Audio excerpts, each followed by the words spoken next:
খুব ভালো ଏବେ ଟିକେ ଟିକେ ଲାଗୁଛି ଏଥରକ ଡ୍ରାମାଟା ପୁରା ଦାରୁଣ ହବ। ଆଜି ତୁମ ଦୁଇଙ୍କ ଭିତରେ ମୁଁ ସ୍ୱୟଂ ରାଧାକୃଷ୍ଣଙ୍କୁ ଦେଖିପାରିବି। ମୁଁ ତୁମମାନଙ୍କୁ ଏତେ ଗାଳିଲି କ'ଣ ପାଇଁ? 8 ଦିନ 8 ରାତି ସମ୍ପୂର୍ଣ୍ଣ ରିହର୍ସାଲରେ ପୁଣି ପୁରା ପୋଷାକରେ ରଖେ କ'ଣ ପାଇଁ? କାରଣ ଗୋଟିଏ, ସେ ପୁଣି ଏକ ମହାନ ଉଦ୍ଦେଶ୍ୟରେ। ମୁଁ ଚାହେଁ ତୁମେମାନେ ସବୁବେଳେ ସେଇମାନଙ୍କ ଚେତନାରେ ରୁହ ଯାହାଙ୍କର ଚରିତ୍ର କରିବାକୁ ଯାଉଛି ଏବଂ ଏହା ପୋଷାକରୁ ଆରମ୍ଭ ହୋଇ ସେଇ ମହାନ ଆତ୍ମାଙ୍କର ଚାଲିଚଳନ, କଥାବାର୍ତ୍ତା ଏବଂ ଆଚାର ବ୍ୟବହାରରେ ଏକାତ୍ମ ହୋଇଯାଏ। ଆଉ ଦେଖ, ତୁମେ ଟିକେ କୋପରେଟ୍ କଲ ବୋଲି ଗୁଡ୍, ଭେରି ଗୁଡ୍।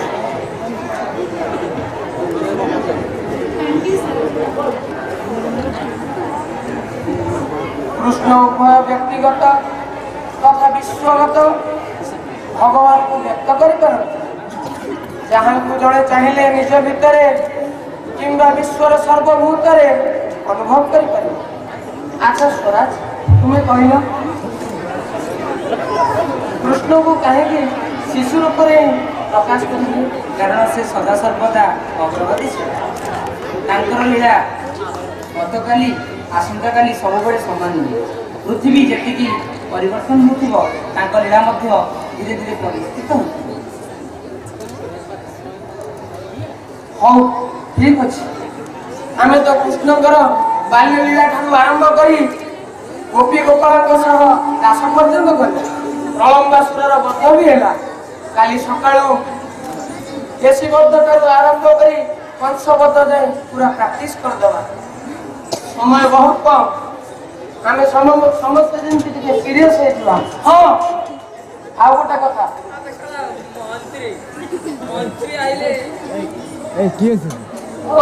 ଆଉ ଗୋଟେ କଥା ମୁଁ ଜଣେଇ ଦଉଛି। ମୁଁ ଶେଷ ପର୍ଯ୍ୟନ୍ତ ବିଷୟବସ୍ତୁରେ ଥିବା ଚରିତ୍ରକୁ ତୁମମାନଙ୍କ ଭିତରେ ଖୋଜୁଥାଏ। ଆଉ ଯେଉଁ ମୁହୂର୍ତ୍ତରେ ବି ମୁଁ ତୁମମାନଙ୍କ ଭିତରେ କୌଣସି ଅସୁବିଧା ଲକ୍ଷ୍ୟ କଲି ଅବା ମୋ ଯାତ୍ରା ପାଟିରେ ଯିଏ ବି ଅସୁବିଧା କଲ, ମୁଁ ସତ କହୁଛି, ମୁଁ ତାକୁ ବିଦା କରିବା ପାଇଁ ଟିକେ ବି କୁଣ୍ଠାବୋଧ ପ୍ରକାଶ କରିବି। ଯାହା କୁହ ଭାଇ, ସେ ଡାଇରେକ୍ଟରଙ୍କ ପାଖରୁ ବହୁତ କିଛି ଆମକୁ ଶିଖିବାର ଅଛି। ସେଇଥିପାଇଁ ତ ଅସୁବିଧା ଭିତରେ ଖାଇ ମଧ୍ୟ ରାଧା ଚରିତ୍ରରେ ଅଭିନୟ କରିବା ପାଇଁ ଖାଉନି। ଆକ୍ଚୁଆଲି ମୁଁ ବି କୃଷ୍ଣ ଚରିତ୍ରରେ ଅଭିନୟ କରି ନିଜକୁ ଧନ୍ୟ ମନେ କରୁଛି। ସାର୍ କେମିତି କ'ଣ ମୋ ଭିତରେ ଦେଖିଲେ ସେ ସମ୍ଭାବନା ସବୁ ଯେ ମୋତେ ଏ ଚରିତ୍ର ପାଇଁ ମନୋନୀତ କଲେ। Thank you sir, thank you. ଖାଲି ସେତିକି ଆପଣମାନେ ତାଙ୍କଠାରୁ ବହୁତ କିଛି ଶିଖିବାର ଅଛି। ତେଣୁ ଆଉ କିଛି ନିଶ୍ଚିତ ଆଗରୁ ବି ଇକ୍ୱାଲି ତାଙ୍କ ସହିତ ସହଯୋଗ କରିବାକୁ। ଠିକ୍ ଅଛି, ଚାଲ ଗସିପ ନ କରି ଯାଇକି କନସେଣ୍ଟ୍ରେଟ୍ କର। ଚାଲ ଚାଲ।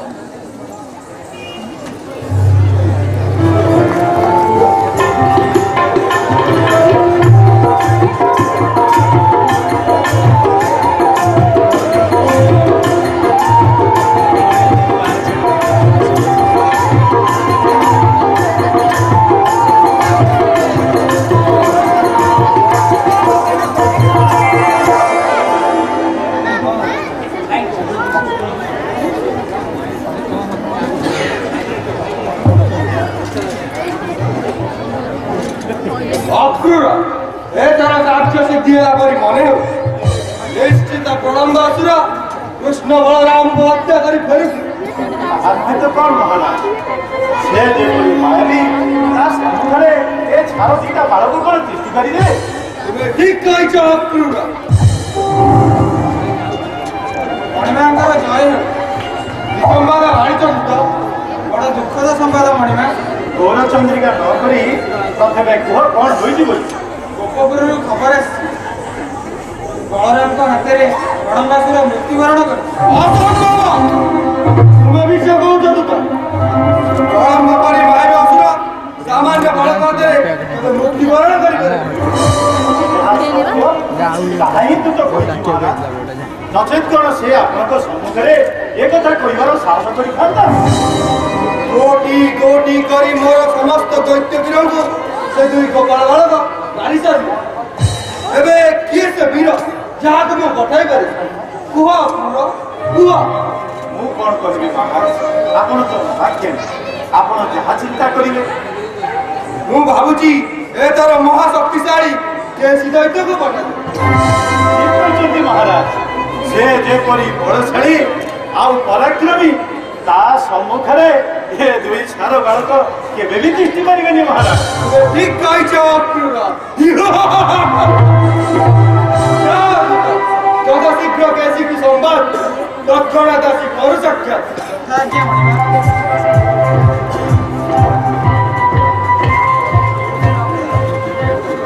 ବୁଝିଲା ଅକ୍ରୁର, ଏଇ କେଇଟା ରାକ୍ଷସଙ୍କ ମୃତ୍ୟୁ ଖବର ପାଇ ସେ ଲୋକମାନେ କୃଷ୍ଣକୁ ଭଗବାନ ମାରିବା ଆରମ୍ଭ କଲେ। ମଣିମାଙ୍କର ଜୟ ହେଉ। ଆସ ଆସ ମହାବୀର କେସି, ମତେ ମନେ ପକେଇବାର ଅଭିପ୍ରାୟ ମଣିମା।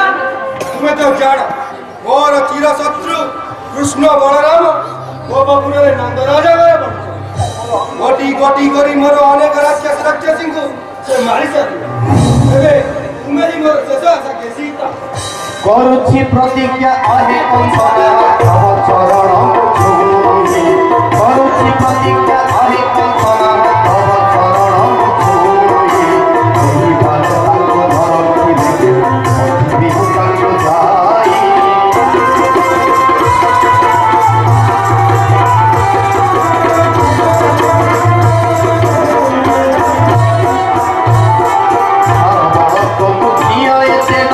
ଦେଖିବେ ସେ ଦୁଇ ଘର ତମକୁଳ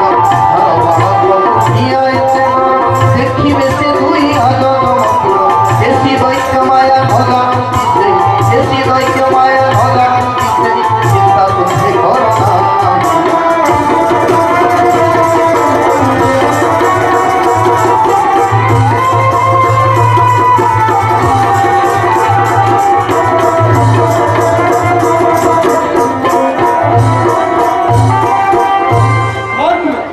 ଧନ୍ୟ ହେଲି ମୁଁ।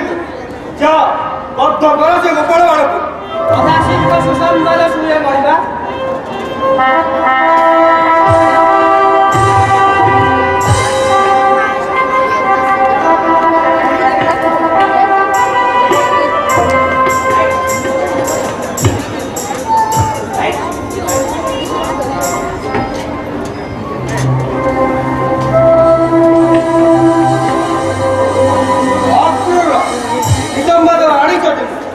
କେସି କଣ ସେ ଦୁଇ ଗୋପାଳ ବାଳକଙ୍କ ମୁଣ୍ଡ କାଟି ନେଇ ଆସ।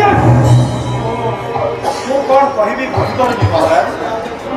କେସି ଗୋପପୁରରେ ଗୋପୀନା କେସି ଗୋପପୁରରେ କୃଷ୍ଣଙ୍କ ହାତରେ ନିହତ ହୋଇଛି। ତୁମେ ମିଛ କହୁଛ।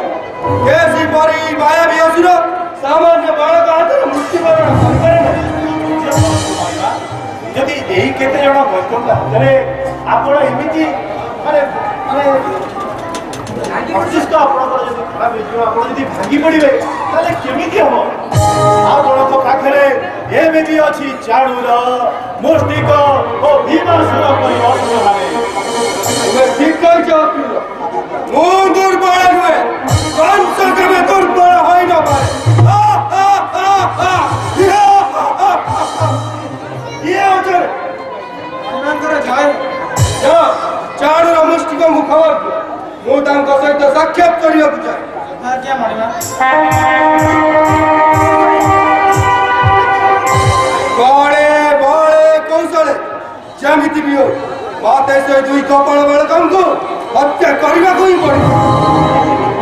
ହେଲେ ହେଲେ କେମିତି କେମିତି?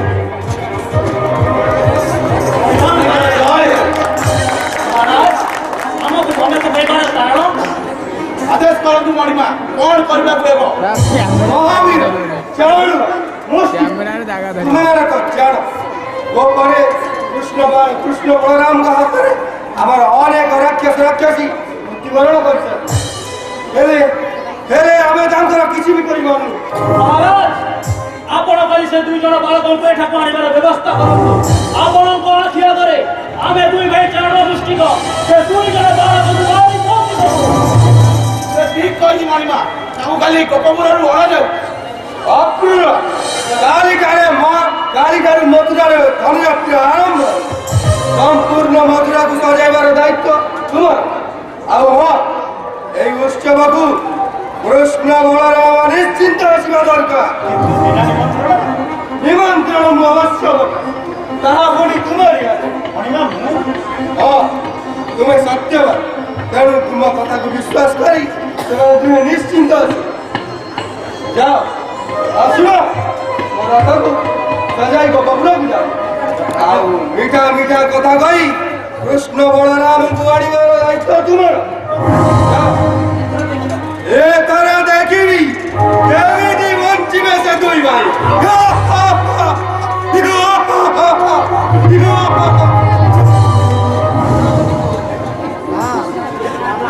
ସ୍କୁଲ ବାହାରେ ଅଛ କି ଆଉ ଟିକେ ଅଛି ମୁଁ ଯାଉଛି ଆଉ ଅଳ୍ପ ଅଛି ମୁଁ ଯାଉଛି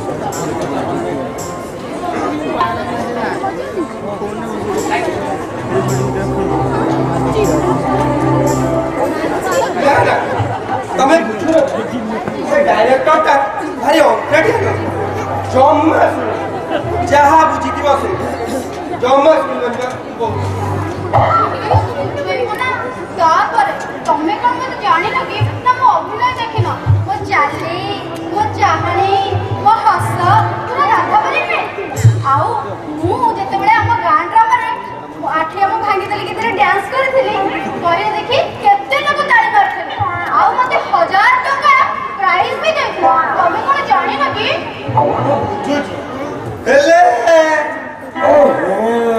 ହେଲେ କେତେଟାକୁ ମାରି ପିଲାଟାର ବାଟ ବନ୍ଦ କରୁ ପିଲାଟାର ମନ ଭାଙ୍ଗିଯିବନି ତମକୁ ଭରସା କରୁ ଦିଲ୍ଲୀ ଆମର କେତେ ସଫଳ ଦେଖେ ତା ପାଇଁ ସେ ପ୍ଲିଜ ତମେ ମୋ ପାଇଁ ଏତିକି କରିବନି ଆଚ୍ଛା ହେଲା ମୁଁ ଡାଇରେକ୍ଟରଙ୍କ ସହିତ କଥା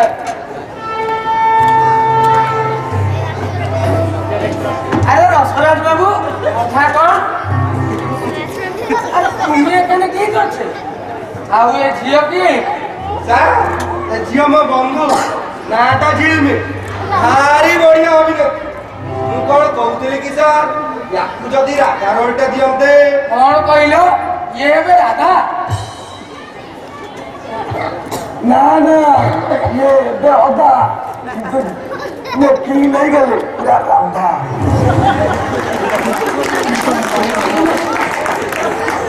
ମନା କରନ୍ତୁ ସାର୍ ବହୁତ ଦୂର ବାଟରୁ ଖାଲି ତା ଅଭିନୟ ଦେଖିନିଅ ଆଚ୍ଛା ହଉ ଠିକ ଅଛି କଣ ଜାଣିଛନ୍ତି ମତେ କରି ଦେଖ ଆଲୋ ହାଟା କରି ଅନେଇଛୁ କଣ ମୁଁ ତାଳ ଦଉଛି ତୁ ଚାଲ ହଉ ଠିକ ଅଛି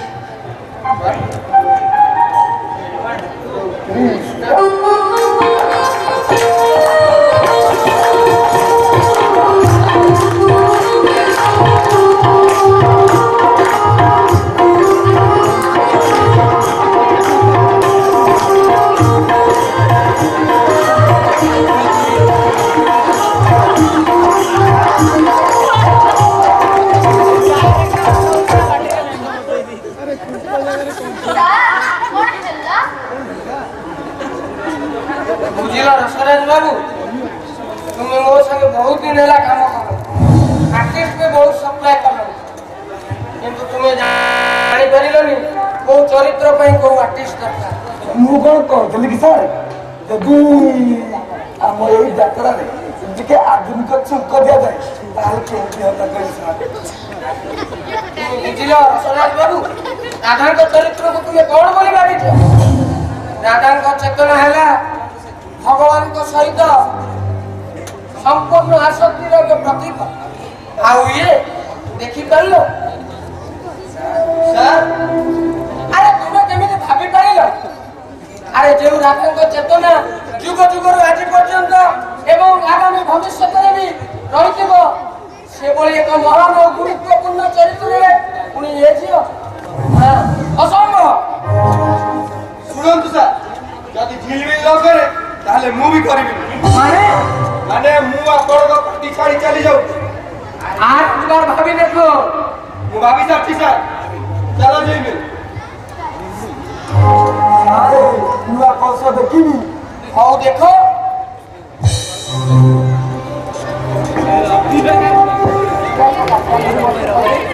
ଆଉ ଏ ସଂଯୋଗ କେବଳ ତାଙ୍କ ଦ୍ୱାରା ହିଁ ସମ୍ଭବ। ଜମା ବ୍ୟସ୍ତ ହୁଅନି।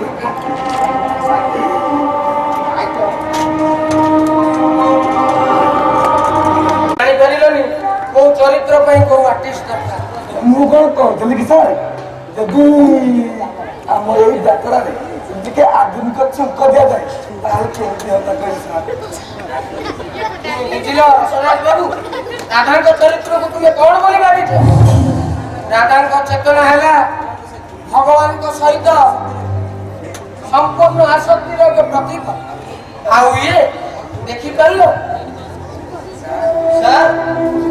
ଆରେ ତୁମେ କେମିତି ଭାବି ପାରିଲ? ଆରେ ଯେଉଁ ରାଧାଙ୍କ ଚେତନା ଯୁଗ ଯୁଗରୁ ଆଜି ପର୍ଯ୍ୟନ୍ତ ଏବଂ ଆଗାମୀ ଭବିଷ୍ୟତରେ ବି ରହିଥିବ, ସେଭଳି ଏକ ମହାନ ଓ ଗୁରୁତ୍ୱପୂର୍ଣ୍ଣ ଚରିତ୍ରରେ ପୁଣି ଏ ଝିଅ ଅସମ୍ଭବ।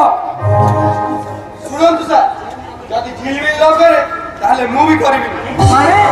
ମାନେ ମୁଁ ଆପଣଙ୍କ ପାର୍ଟି ଛାଡ଼ି ଚାଲି ଯାଉଛି। আর একবার ভাবি দেখো।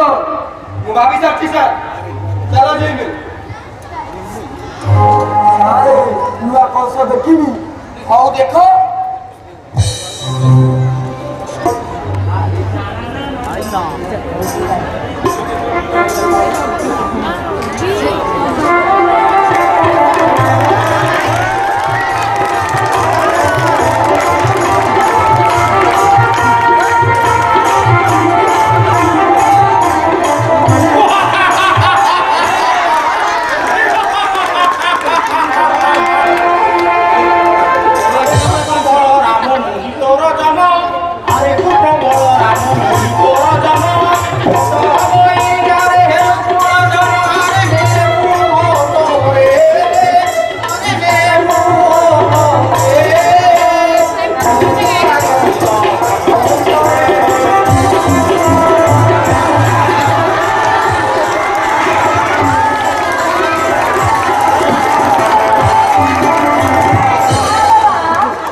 ହେଲା କଥା କଣ କହୁଛ? ଆଉ ଟିକେ ହେଇଥିଲେ ମୁଣ୍ଡରୁ ପୁରା ଘଣ୍ଟା ଅଲଗା ହେଇଯାଇଥାନ୍ତା।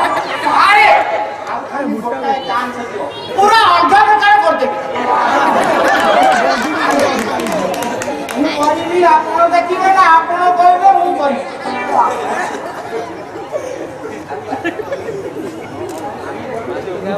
আমি বলবো তুমি বলো তোমাকে কেবল অভিনয়টা করতে হবে। আমি হবে ডায়লগটা হলো কি হলো? এইবারে মৃত্যু নিশ্চিন্ত দান করো দ্রুত।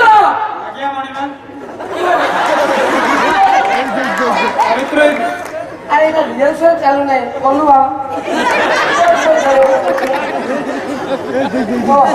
খালি কহিছি তুমি কହୁছি। এইবার মৃত্যু নিশ্চিন্ত দান করো দ্রুত।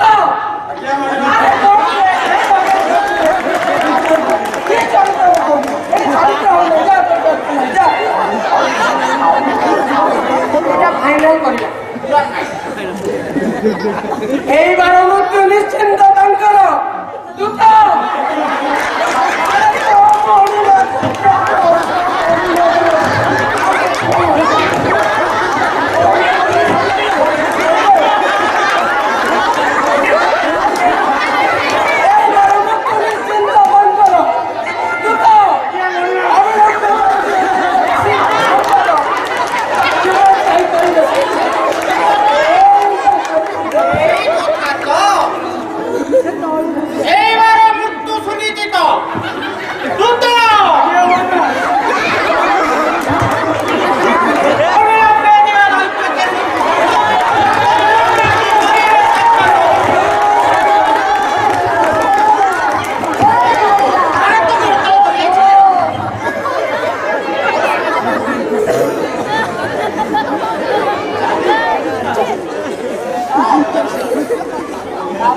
କହୁଥିଲି କି ଝିଅ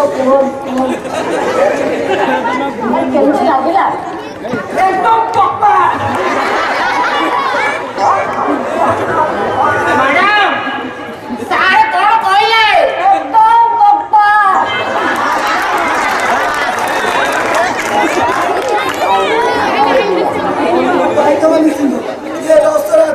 ଯାହାକୁ ଥରେ ଠିକ କରିବ ତାର ପୁଣି କଣ ଫେରେ ମାରିବ ନିଶ୍ଚିତ ଅସମ୍ଭବ ନା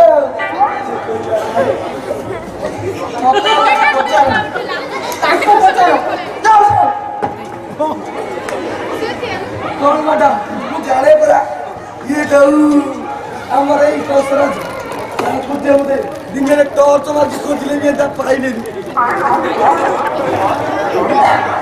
ଆଉ ଏ କଳା ତ ନୁହଁ କଳାର ପୁରା ଗୋସାଗର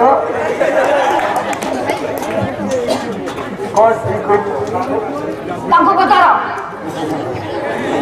ମୁଁ ଜାଣିଛି ପରା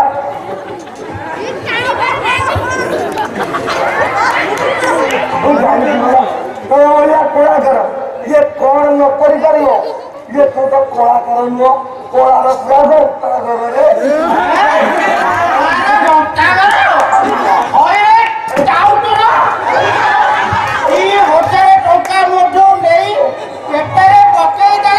ମତେ 2 ମାସ ହେଲା କଳା ଦେଖାଉଛୁ ତତେ ଆଜି ପୁରା ଅଲଗା ପ୍ରକାର ଚୁଲେଇ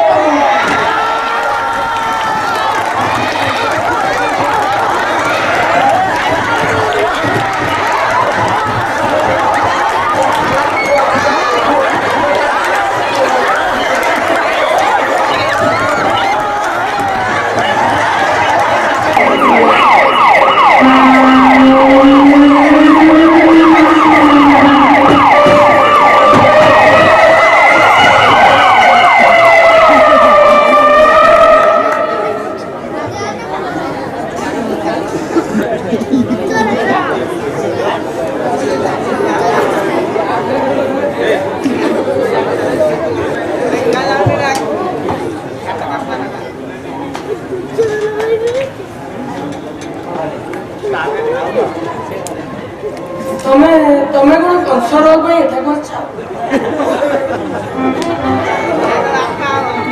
ହଁ ମୁଁ କଂସ ସତରେ ସତରେ ତୁମେ ମହାନ ହେ କରୁଣାମୟ ମନେ ଜାଣି ତୁମେ ବ୍ୟବସ୍ଥା କର ଆଚ୍ଛା ବାବୁ ତୁମକୁ ଦେଖୁ ଦେଖୁ ତୁମ ମନ ଭିତରେ କିଏ ଗୋଟେ କହିଲା ତୁମେ କଂସ ମାନେ କଂସ ଭୂମିକା ପାଇଁ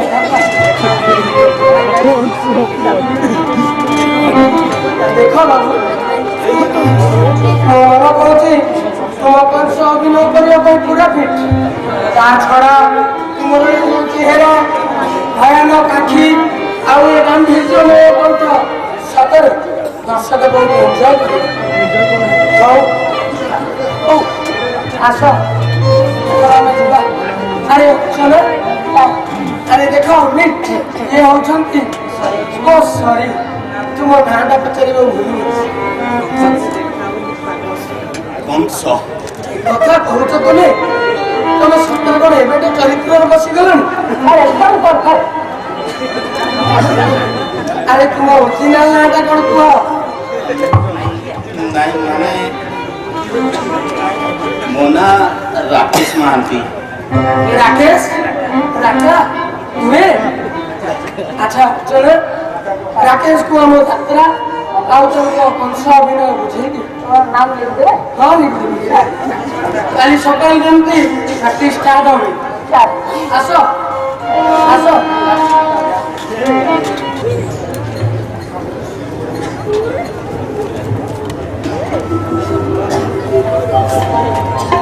ପ୍ରଣାମ ନନ୍ଦରାଜା ପ୍ରଣାମ ରାଣୀମା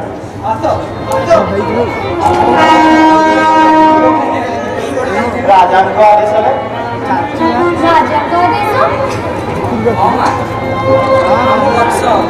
ମଥୁରାରେ ଧନୁଯାତ୍ରାର ଆୟୋଜନ କରିଛନ୍ତି ଆଉ ଅସୁର ମହାଶୟଙ୍କୁ ଆମ ପାଖକୁ ପଠାଇଛନ୍ତି ଆମେ କେମିତି ତାଙ୍କ ସାଙ୍ଗେ ଯିବୁ ସେ ଠିକ୍ କହିଛନ୍ତି ଏ ନିଅନ୍ତୁ ନିମନ୍ତ୍ରଣ ପତ୍ର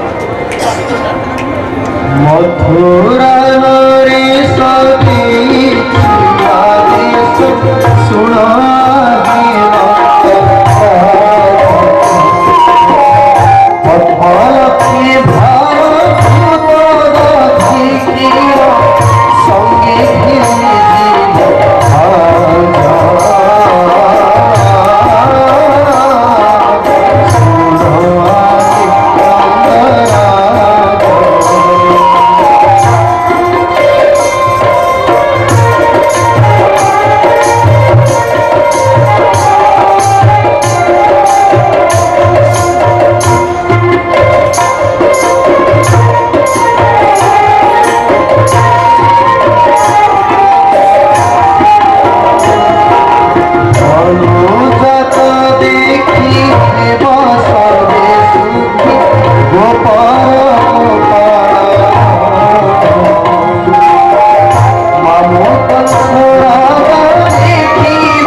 আসিলি মুছাড়ি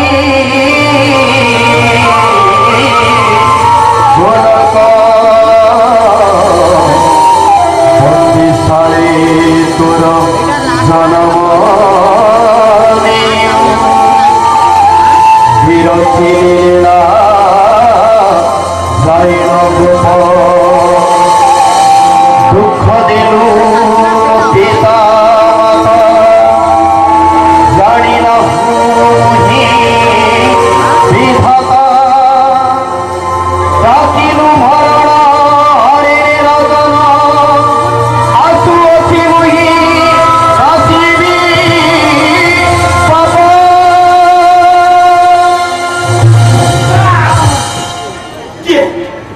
କିଏ ସେ ଆସିଥିଲା କିଏ ଆରେ କିଏ ଅଛରେ ସୁତ କିଏ ଆସିଥିଲା ସେ ମୋ ଶୟନ କକ୍ଷକୁ ପ୍ରବେଶ କରିବାକୁ କିଏ ସାହସ କରିବ? ବଡ଼ ଆଶ୍ଚର୍ଯ୍ୟ ମୁଁ ନିଜ ଆଖିରେ ଦେଖିଛି ସେଇ ତେଜଦୀପ୍ତ ଚେହେରା ହାତରେ ଶଙ୍ଖ ଚକ୍ର ଗଦା ପଦ୍ମଧାରୀ ସ୍ୱୟଂ ନାରାୟଣ ଆପଣ ବୋଧେ ସ୍ୱପ୍ନ ଦେଖିଥିଲେ? ନା ଯାଅ ଯାଅ ଦୂତ ଚାଣୁର ମୁଷ୍ଟିକଙ୍କୁ ଯଥା ଶୀଘ୍ର ଆସିବାର ସମ୍ବାଦ ଦିଅ ଆଜ୍ଞା ମଣିମା କାହିଁକି କାହିଁକି ଏମିତି ଦୃଶ୍ୟ ହେଲା କିଏ କିଏ ସେ ମାୟାବୀ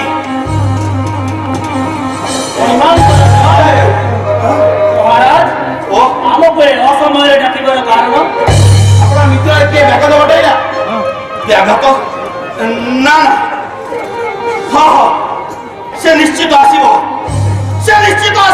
କିଏ କିଏ ମହାରାଜ କିଏ ଆସିବ এই শুଣ কানটাকে শুଣ এই শুଣ কেমিতি কেমিতি ভাজি আসুচি তবে শিরসন সে নিশ্চিত আসিব হ্যাঁ সে নিশ্চিত আসিব তু স্বপ্ন দেখি মন অস্থির হয়ে যাচ্ছি বোধে ମହାରାଜ ସ୍ୱପ୍ନ କ'ଣ କେବେ ସତ ହେଲାଣି ଆପଣ ଚିନ୍ତା ଛାଡ଼ି ଆରାମରେ ଶୋଇଯାଆନ୍ତୁ ଆପଣଙ୍କ ଆଦେଶ ଅନୁସାରେ କାଲି ପରା ସେ ଗୋପାଳ ବାଳକ 2 ଜଣ ମଥୁରାକୁ ଆସୁଛନ୍ତି ଆପଣଙ୍କ ଆଦେଶ ଅନୁସାରେ ଆମେ 2 ଭାଇ ସେ ଗୋପାଳ ହସ୍ତିକୁ ହସ୍ତି ହିଁ ହତ୍ୟା କରିବ ଯଦି ବା ବଞ୍ଚି ଯାଆନ୍ତି ତାହେଲେ ଆମ ଦୁଇ ଭାଇଙ୍କ ହାତରୁ କେହି ତାଙ୍କୁ ରକ୍ଷା କରିପାରିବେନି ତୁମେ ସତ୍ୟ କହୁଛ ହଁ ମୁଁ ବିଶ୍ରାମ କରୁଛି ତୁମେ ଯାଅ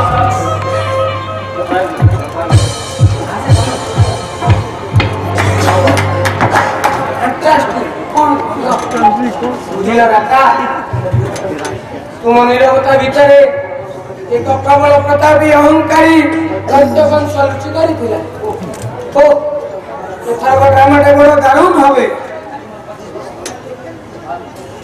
ବୁଝିଲ ଆଜି ମୋର 25 ବର୍ଷ ତଳର ଗୋଟେ ଇନସିଡେଣ୍ଟ ତୁମକୁ ଦେଖିଲା ପରେ ହଠାତ୍ ମୋର ମନେ ପଡ଼ିଯାଉଛି ଏଇଭଳି ଏକ ଘଡ଼ିସନ୍ଧି ମୁହୂର୍ତ୍ତରେ ମୁଁ କୃଷ୍ଣ ଚରିତ୍ର ପାଇଁ ଗୋଟେ ବୁଲୁବୁଲିର ପିଲାଟିଏ ହଠାତ୍ ଯେଉଁ ଗାଁରେ ରିହର୍ସାଲ ଚାଲିଥାଏ ସେଇ ଗାଁ ଦାଣ୍ଡରେ ଦେଖି ଅବିକଳ କୃଷ୍ଣଙ୍କ ପରି ଗୋଟେ ପିଲାଟିଏ ଖେଳୁଛି ତାର ହସ ତା ଭଙ୍ଗୀ ଆଉ ମୁଁ ଅବିକଳ କୃଷ୍ଣ ତତ୍କ୍ଷଣାତ୍ ଯାଇ ତାଙ୍କ ଘରେ ମୁଁ କଥାବାର୍ତ୍ତା କରି ତାଙ୍କୁ କୃଷ୍ଣ ଚରିତ୍ରରେ ଚିତ୍ରିତ କଲି ବେଶ ଜମିଥିଲା ସେ ବର୍ଷ ଆଉ ଦେଖ ଆଜି ସେଭଳି ଏକ ମୁହୂର୍ତ୍ତରେ ମିଳିଗଲା ତୁମେ ପୁରା କଂସ ଗୁରୁଜୀ ଆରେ ଇଏ କଣ କରୁଛ ଉଠ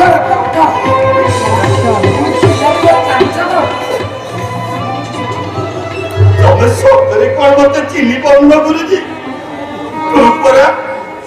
ମୁଁ ପରା ସେଦିନର ସେଇ ଛୋଟିଆ ପିଲା ଯାହାକୁ ତମେ ଗାଁ ଦାଣ୍ଡରୁ ଚିହ୍ନି ପାରି ପୁଷ୍ଟ କରିଥିଲ ଆଉ ଆଜି ପୁଣି ଥରେ ଚିହ୍ନି ପାରି କଂସ ବାବା ମୁଁ କିଛି ଜାଣିପାରୁନି ହଁ ଗୁରୁଜୀ ସେଇ ଦିନର କୃଷ୍ଣ ଆଜି କଂସ ସେଇ ଦିନର ସେଇ ଗୁଲୁଗୁଲିଆ ପିଲାଟା ଆଜି ରୁକ୍ଷ ଅହଙ୍କାରୀ ରାକା ସେଦିନର କୃଷ୍ଣ ଚରିତ୍ର ଆଜି କଂସ ଭୂମିକାରେ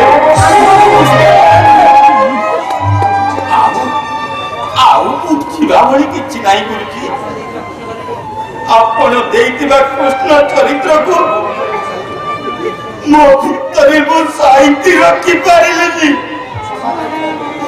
ଏ ସମାଜ ଆଖିରେ ମୁଁ ହେଇଯାଇଛି କଳଙ୍କିତ ନାୟକ କଂସ। ଆପଣ କହିଥିବା କୃଷ୍ଣଙ୍କର କୌଣସି କଥା କୌଣସି ଆଦର୍ଶକୁ ମୁଁ ଗ୍ରହଣ କରିପାରିଲିନି।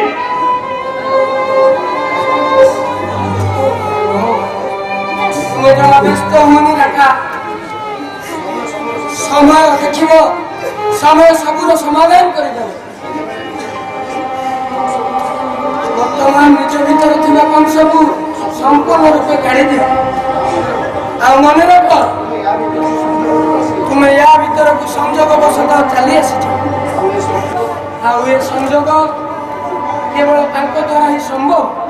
ଜମା ବ୍ୟସ୍ତ ହୁଅନି ରାକା।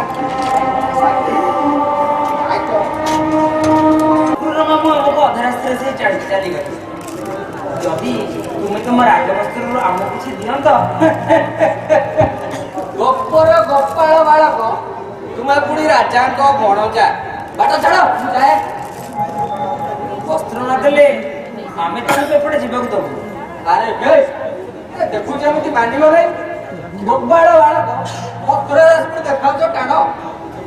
ଭାଇ ତା ହାତରୁ ସେ ଗଣ୍ଠୁଟି ଛଡେଇ ଧର, ସେଇଥିରୁ ପୋଷାକ ପିନ୍ଧି ଆମେ ମଥୁରାକୁ ଯିବା।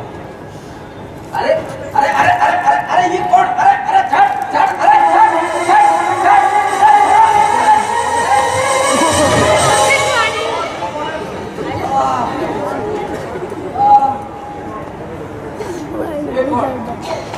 ଏ କଣ ମୁଁ ଦେଖିଲା ମୋ ନୟନ, ମୋ ଆଖି ଆଗରେ ସ୍ୱୟଂ ଶଙ୍ଖ ଚକ୍ର କଦା ପଦ୍ମଧାରୀ ନାରାୟଣ ଦେଖା ଦେଇ ସାରିଲ।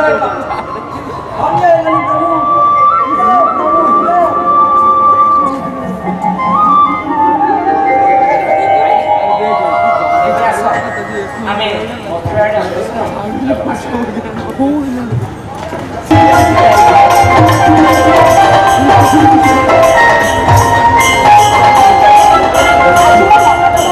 ଚଞ୍ଚଳ ହେଇ ଉଠୁଛି।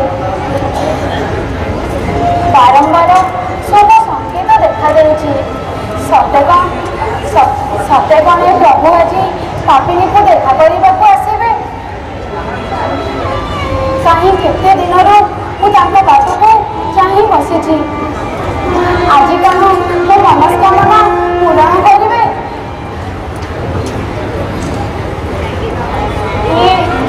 କିଏ ଖରାବେଳା ପୁଣି ଆସୁଛନ୍ତି? ହଁ, ଧନୁଜାତ ଦେଖି ଆସୁଥିବେ। କିଏ ତୁମେ ସୁନ୍ଦରୀ? ହେ ଦୟାନିଧି, ଆପଣ ଏ ପୁରୁଷକୁ ପରିହାସ କରି ସୁନ୍ଦରୀ କହୁଛନ୍ତି ନା? ଯେଉଁ ରୂପ ଦିନ ରାତି ମୋ ଆଖି ସାମ୍ନାରେ ନାଚୁଥିଲା, ଆଜି ସେଇ ରୂପ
आमे तुमको कौन दे परिबो सुंदरी कोड़ी दरकार मते आज सब किछि मिली गला मते कोटी रत्न मिली गला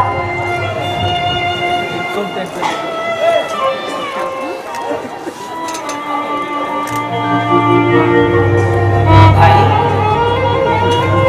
एमिति सुंदरी नारी तुम आगु केबे देखिछ ना था एभଳି सुंदरी नारी मुझे त्रिभुवन रे देखिना हे करुणानिधि आपण ए प्रभु जाको अपरूप सुंदरी करी धन्य करदेले प्रभु एतिकी मागुनी आपणक पाद दुई जदि मो कुड़िए रे पड़ंत मु धन्य हो जानती प्रभु तुम इच्छा निश्चय मु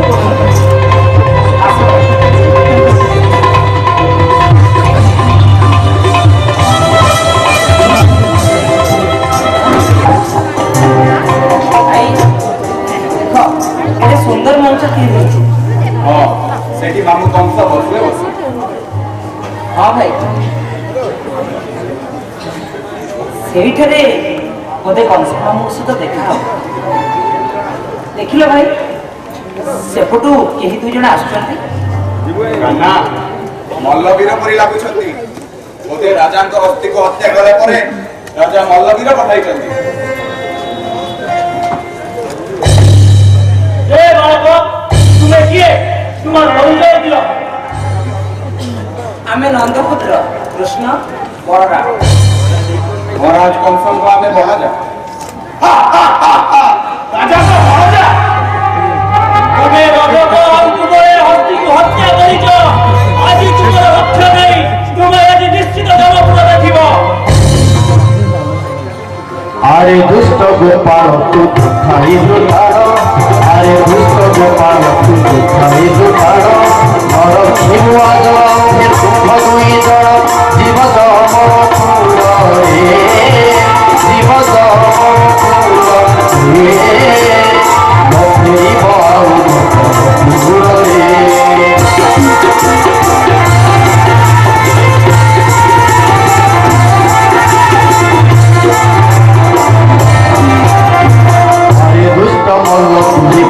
বড়ি কথা আরে দুষ্ট মল্লি বড়ি কথা এক মুষ্টি হাতে তোর ছেড়াইমি অফা ভিতর কার হে ভিতর কার হে আসিলা তোমার বেড়ে তু আজ দেখিবু কিয়ে তা কাল হউছি রাজা তুমি তা কথা বুঝ ମୁଁ ତା କଥା ବୁଝ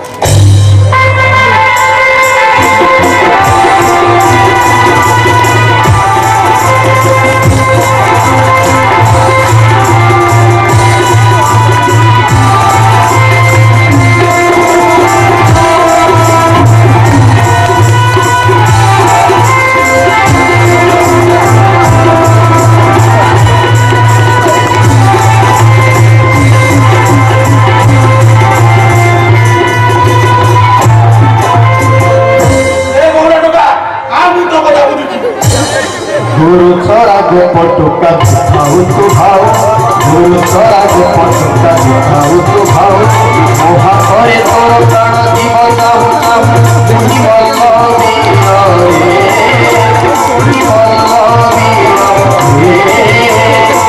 देखिबु आउ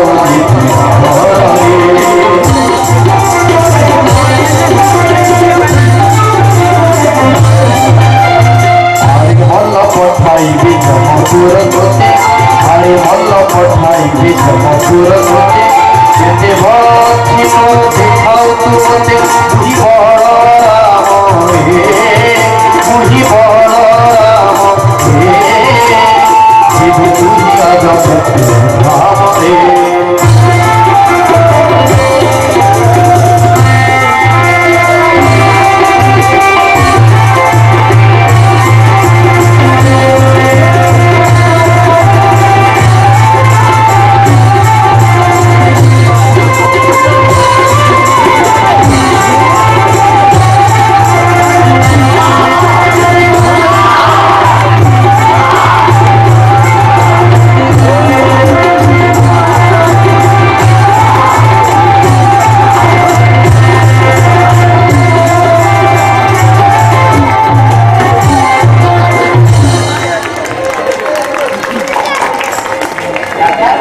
ସେଠି ଜଣ ତ ସେପଟକୁ ଚାଲିଗଲା।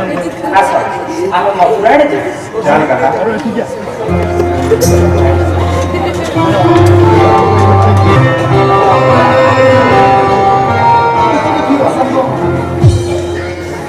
কি অসম্ভব কথা তুমি কৌছ ক্রূর সামান্য বালক দুইটাঙ্ক হাতরে ହଁ ମଣିମା କୃଷ୍ଣ ବଳରାମ ସାମାନ୍ୟ ବାଳକ ନୁହଁ ସମସ୍ତେ ତାଙ୍କୁ ପ୍ରାଣକର୍ତ୍ତା ବୋଲି ମାନି ଦେଇଛନ୍ତି। ପ୍ରାଣକର୍ତ୍ତା ମତେ ଲାଗୁଛି ଶୂନ୍ୟବାଣୀ ସତ୍ୟ ହେଲା ପରି ସେ ଯେ ଦେବକୀର ଅଷ୍ଟମ ସନ୍ତାନ ଯିଏକି ତା ମାୟା ବଳରେ ପରାକ୍ରମ ବଳରେ ଆପଣଙ୍କର ଦୈତ୍ୟମାନଙ୍କୁ ହତ୍ୟା କରୁଛି ମହାରାଜ। ତୁମେ ପାଗଳ ହେଇଯାଇଛ କ୍ରୂର ସେଥିପାଇଁ ପାତାଳଙ୍କ ଭଳି ପ୍ରଳାପ କରୁଛ। ଯାଅ କୃଷ୍ଣ ବଳରାମଙ୍କୁ ହତ୍ୟା କରିବାର ଆୟୋଜନ କର।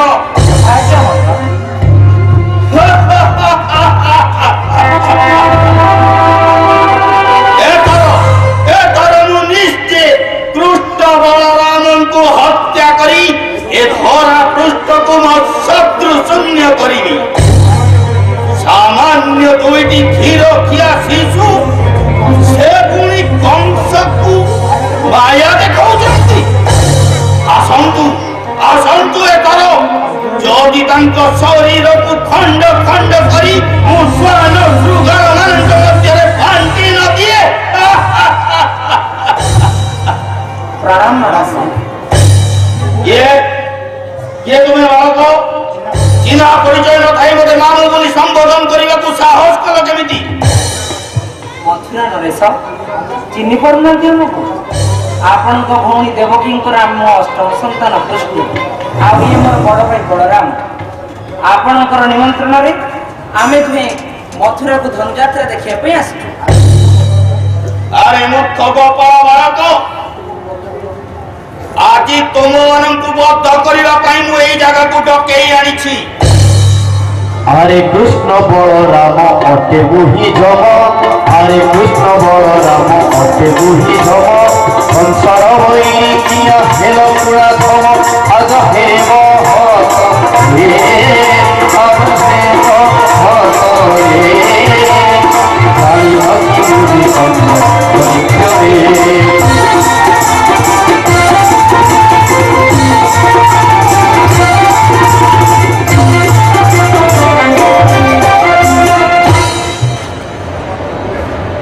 ଆମେ ସବୁ ଜାଣିଛୁ, କେବଳ ଆପଣଙ୍କ ମୁହଁରୁ ଶୁଣିବା ବାକି ଥିଲା। କାହ୍ନା ଏବେ ତ ସବୁ ଶୁଣିଲୁ ଆଉ ଡେରି କରୁଛୁ କଣ ପାଇଁ? ଯା ତୋ କାମ ତୁ ସାରିଦେ। ପିତା ମାତାଙ୍କୁ ଦେଖିବା ପାଇଁ ମୋର ମନ ବ୍ୟାକୁଳ ହୋଇ ଉଠିଲାଣି। ମାମୁଁ ଏଥର ଦେଖ କିଏ ନାଶ କରୁଛି। ଆଚ୍ଛା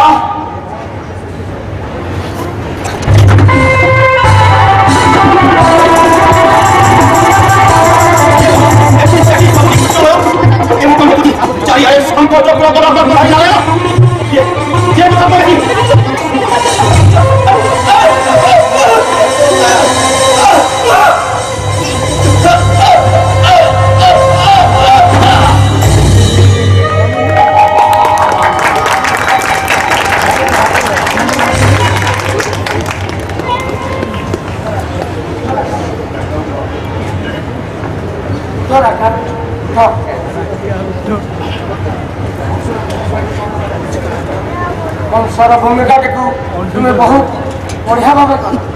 ନା ଗୁରୁଜୀ, ମୁଁ ତ କିଛି ଅଭିନୟ କରିନାହିଁ। ଏଇ 25 ବର୍ଷ ଭିତରେ ମୁଁ ତ ଗୋଟେ କଂସ ହେଇଯାଇଛି, ଯାହା ଖାଲି ମୁହଁରେ କଳା ଧଳା ରଙ୍ଗ ବୋଳି ଏ ଆଲୋକମାଳା ଭିତରେ ତାହାରି ବାସ୍ତବ ଚିତ୍ର ହିଁ ଦେଖଉଥିଲି।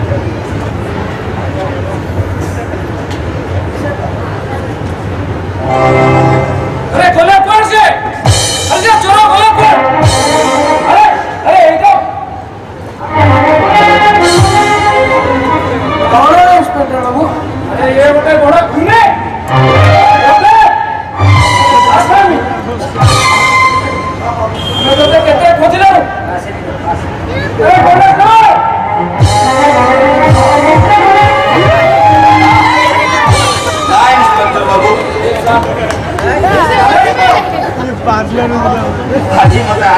ଯିବାର କୌଣସି ଆବଶ୍ୟକତା ନାହିଁ ମୁଁ ଖୁସିରେ ଖୁସିରେ ଆପଣମାନଙ୍କ ସାଙ୍ଗରେ ଚାଲିଯିବି